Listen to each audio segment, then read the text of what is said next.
My name's Alexa Tabashi, and I'm an accounting major with a minor in English, and I'm a junior. He really is such a positive person and has this good view. You know, he's had really high ups and downs, and so, you know, even just the little things in life shouldn't get you down. I got to ask about how colleges can better prepare students for the challenges they'll face in a global economy and how we can prepare ourselves.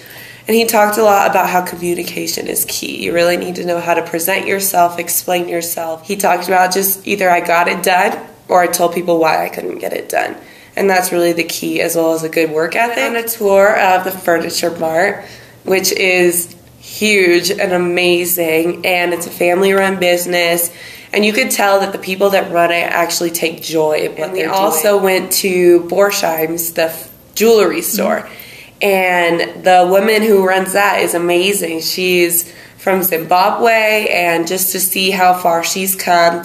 And she talked a lot about how you shouldn't just plan out your life. Things will come to you, and you can go after things, but you never know how things are going to be 10 years. It really made me proud of the students we have here at NAU and the professors and faculty and what they're doing to prepare us, because I felt like I was more prepared than some of the MBA students from other schools. I think we were clearly one of Warren Buffett's favorite schools. We got asked almost more questions than we got to ask more questions than the other schools. We had students ride with him in the car to lunch. He sat with us at lunch. We were the first ones to take pictures. It felt really special, especially since coming into it, a lot of us see as the underdog. You know, why is NAU there? Why are you guys are undergraduate students? We got asked that a lot. I think we're clearly there more for who he is as a person, you know, his philanthropy, his success, what he does for others, opposed to how can I make money. It was honestly the best day of my life.